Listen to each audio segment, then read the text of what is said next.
हम तो 365 के लिए तैयारी करके बैठे हैं। बीटी एक्ट 1949 निरस्त किया जाए और पूरा कमेटी में बहुत हो। देखिए ये चिंगारी, ये अंगार ये बुझेगी नहीं।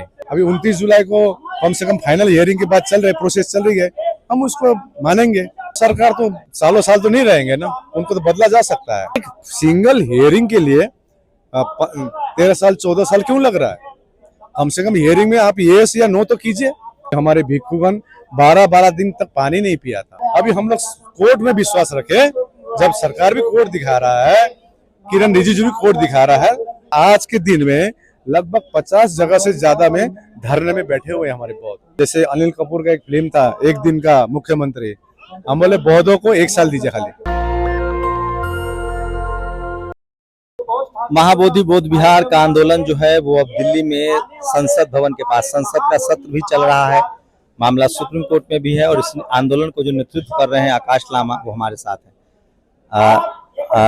कैसे देख रहे हैं, क्या 165 दिन लंबा आंदोलन है, 29 जुलाई को सुप्रीम कोर्ट में भी इस पर सुनवाई होनी है? देखिए, आप तो धरने में लगातार आ रहे हैं, लगातार कवरेज कर रहे हैं, तो आपके चैनल को बहुत बहुत साधुवाद। आज जंतर मंतर में आप चले आए और हम तो 165 नहीं, आपको मैं शायद बोला होगा, हम तो 365 के लिए तैयारी करके बैठे हैं, महाबोधि महाविहार मुक्ति के लिए। हम चाहते हैं जो डिमांड है हमारी, ये यदि आप बोलते हैं ये नाजायज मांग है, आप बोल दीजिए, तो इस प्रकार से हम लोग प्लानिंग करेंगे। लेकिन आज जो बौद्ध भी अपना बौद्ध को जगह वो अपना नहीं कर पा रहे हैं। कमेटी में सिर्फ 4 बौद्ध रखा, वो भी रबर स्टैम्प रखा हुआ है, रबर स्टैम्प है चारों। आज इतनी करप्शन हो रही है, सतीश दास जी ने तो पूरा प्रत्यक्ष रूप में प्रूफ के साथ डीएम को दिया गया, वहां पर जो करप्शन हो रही है।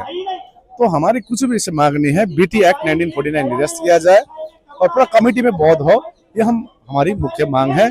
और सरकार से हम उम्मीद लगा कर बैठे हुए अभी तक भी 165 दिन तक भी। और अभी ये जो आज जंतर मंतर में जो धरने का प्रदर्शन है, ये धरने का प्रदर्शन एक हमारी मैंडेट से हम लोग अपना विरोध जना रहे हैं, लेकिन शांतिपूर्वक से। हमने शुरू से बोला है, किसी जाति के खिलाफ में हम नहीं है, किसी धर्म के खिलाफ में हम नहीं है।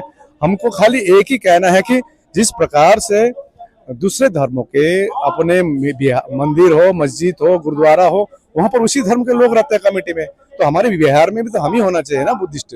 यही तो हमारी मांग है। तो आप और इस धरने के मार्फत हम सरकार को ये जनाना चाहते हैं, देखिए ये चिंगारी, ये अंगार ये बुझेगी नहीं, क्योंकि दिन ब दिन बौद्धों की जनसंख्या बढ़ते जा रही है, आप जानते हैं, ये और बढ़ेगी चिंगारी। तो हम सरकार से उम्मीद लगा के हैं परमानेंट सॉल्यूशन जल्द से जल्द हो, सो दैट आप फिर 10 साल बाद, फिर 15 साल बाद फिर नया आंदोलन कोई खड़ा होगा, ये खड़ा में होना ठीक नहीं है। तो सरकार इस पे संज्ञान ले, और छोटी सी बात है ये 1949 बीटी एक्ट।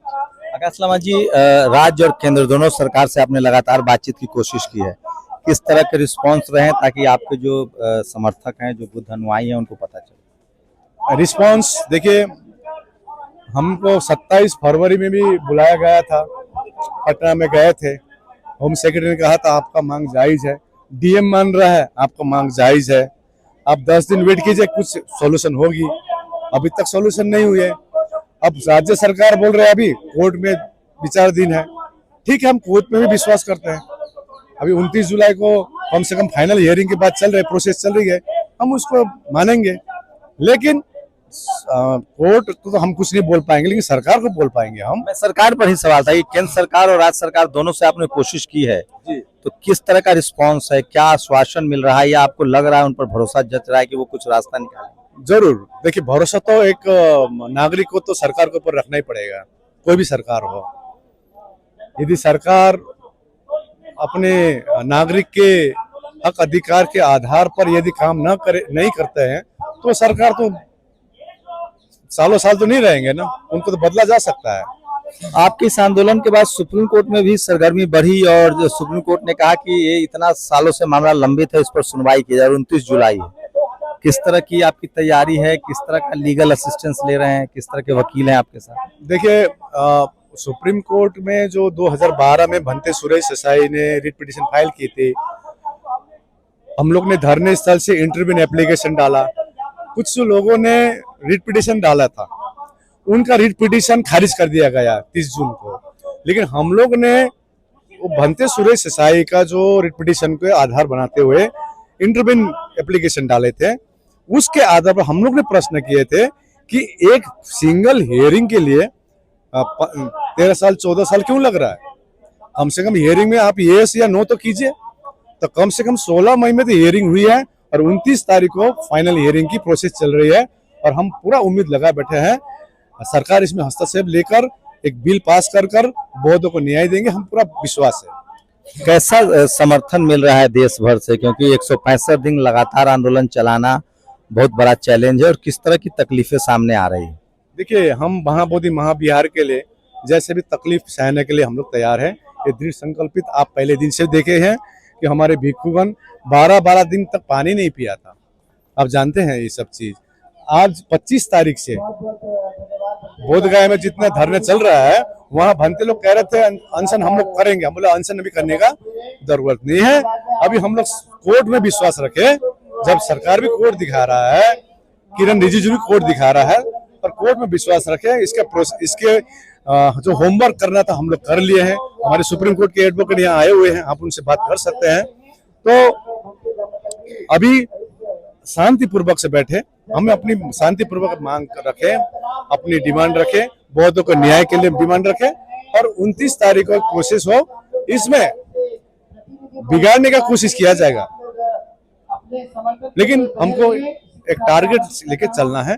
आज ने देखा होगा, आज मेरी तरफ से आपने कभी किसी के बारे में नेगेटिव बोलते हुए मैं बोलता भी नहीं हूँ। अल्पसंख्यक मंत्रालय जो संभाल रहे हैं किरण रिजिजू, वो खुद भी बुद्धिस्ट हैं, तो क्या कुछ वहां से उम्मीद जग रही है, कुछ मदद मिल रही है, कुछ सिंपैथी जताया उन्होंने? लद्दाख गया था। आज यहाँ जितने खड़े हैं कोई नहीं कहेगा कि महाबोधि महाविहार मुक्त न हो। सभी चाहेगा, आप भी चाहेंगे। तो ऑब्वियसली किरण जी बुद्धिस्ट है, उनके साथ जो मेरा वार्तालाप हुई है मैं अभी सार्वजनिक नहीं करूंगा, ये इंटरनल मैटर है। तो जो भी हो, पीड़ा तो सभी की है। तो प्रधानमंत्री को हो या बिहार के मुख्यमंत्री को ये समझना होगा। आपने देश भर का लगभग दौरा किया है, कहाँ कहाँ दौरा किया और थोड़ा उसका डिटेल्स बताइए, और किस तरह का समर्थन मिला? धरना जब कंप्लीट हुआ, मैं तो 3 सालों से ही प्रदेश भर घूम रहा हूँ। अभी 12 फरवरी से अनशन में बैठे थे धरने में। धरना जब 100 दिन कंप्लीट हुआ तो हमने सोचा नहीं, अब क्या वहाँ हो रहा है, आगे का क्या करना होगा। इस रणनीति लेकर मैंने नागपुर से अपना दौरा शुरू किया, जनसभा। लगभग पूरे भारत में लगभग 10 राज्य में मैं घुमा हूँ, और आप देखिएगा आज के दिन में लगभग 50 जगह से ज्यादा में धरने में बैठे हुए हैं हमारे बौद्ध, किंतु शांति से बैठे हुए हैं। तो सरकार को ये सब संज्ञान में लेना होगा, और ये संज्ञान में लेकर बौद्धों को न्याय देना होगा, ये हम लोग आशा रख रहे हैं। ये थोड़ा सा टेक्निकल भी सवाल है कि कुछ लोग आरोप लगा रहे हैं कि जो बुद्ध विहार में जो लोग आपके टच में थे, उन कुछ लोग की नौकरियां भी गई है, वहां से कुछ लोग को कंटिन्यू नहीं किया जा रहा है, वहां भी दबाव बढ़ाया जा रहा है। और ये क्यों जरूरी है? वहाँ जो 4 बुद्धिस्ट, बीटीआई के हिसाब से 4 बुद्धिस्ट है, 4 गैर बुद्धिस्ट है, तो उसमें बुद्ध विहार के विकास में किस तरह की बाधा आ रही है, अगर समझा? पत्रकार कल पूछ रहा था, हमने कहा था श्री हमको एक, जैसे अनिल कपूर का एक फिल्म था एक दिन का मुख्यमंत्री, हम बोले बौद्धों को 1 साल दीजिए, खाली कमिटी 1 साल दीजिए और परिवर्तन देख लीजिए बौद्ध विहार के विकास के लिए। बौद्ध विहार विकास के लिए, किस तरह बौद्ध विहार के नहीं, बुद्ध गया के विकास के लिए किस तरह की अनियमितता की बातें सामने आ रही है, किस तरह से? जो भी हो, जो देने वाले हैं, जो डिमांड कर रहे हैं, वो जान रहे हैं कि देने वाले सोच रहे हैं कि नहीं, इनका जायज मांग है। ये कई बाध्यता होती है, और भारत में तो इतनी बाध्यता है, 2-2 महीने में इलेक्शन होती है। लेकिन मैं आपके चैनल मार्फत इतना कहना चाहता हूं, हमारी बहुजन समाज जाग चुके हैं। अभी द्वारका में मैं मीटिंग किया, 10,000 शाख के लोग आए थे। कहीं से जैसे कोशिश की गई थी बीच में कि हिंदू वर्सेज बौद्ध कराया जाए, वो नहीं हुआ। को आप लोग के समर्थन में खासकर जो ओबीसी किसान जातियां हैं वो सब आई, चाहे यादव हो, कुशवाहा हो, कुर्मी हो, पिछड़े हो, अति पिछड़े हो, दलित समाज हो, सब आपके साथ है। अल्पसंख्यकों ने भी मदद की है। देखिए, वो तो कोशिश तो जब भारत स्वाधीन नहीं हुआ था उस समय भी हुआ था, कई को शहीद होना पड़ा। तो ये तो अब यदि मनसा क्लियर है, आप क्लियर है आप, तो आप पटना से दौड़ के आएंगे ना यहाँ पर। तो आपके अंदर में यदि मैं कुछ नहीं करूंगा ये सोच रखा है, तो उनको तो अब वो डिबेट करने का उन लोगों का सोच होगा ही। एक आखिरी सवाल, जो राजनीतिक समर्थन मिला है आपको सभी पार्टी सत्ताधारी दलों ने भी, उपेंद्र कुशवाहा, चंद्रशेखर आजाद, बीएसपी, कांग्रेस के तमाम बुद्धिस्ट और बहुजन सांसदों ने अपील आपको संसद और विधानसभा में भी समर्थन मिला है, उनसे क्या लग रहा है कि आगे? जितने भी सांसद, जितने भी विधायकों ने बात उठाई है, सभी को बहुत बहुत धन्यवाद। लेकिन अभी संसद चल रही है, हमारे यहाँ सिर्फ 6 या 7 खाली विधायक मतलब सांसद नहीं है, लगभग 133 सांसद है।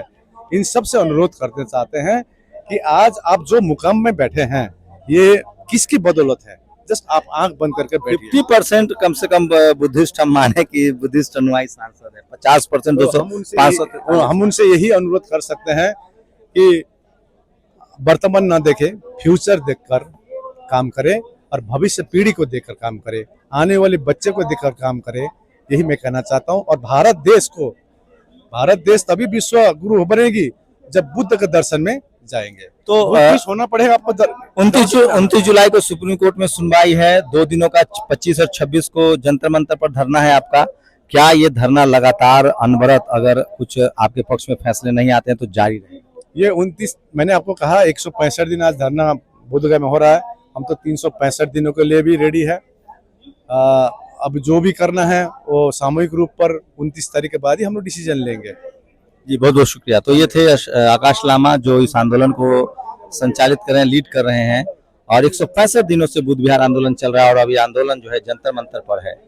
शंभू कुमार सिंह, नेशनल दस्तक, दिल्ली। दस्तक की आपसे गुजारिश है कि अगर इसको बचाना चाहते हैं तो नेशनल दस्तक को सब्सक्राइब करने के लिए रेड कलर के सब्सक्राइब बटन को दबाएं, फिर बेल आइकन की घंटी दबाएं। नेशनल दस्तक को बचाने के लिए बहुत जरूरी है कि हर खबर को शेयर करें, लाइक करें, कमेंट जरूर करें।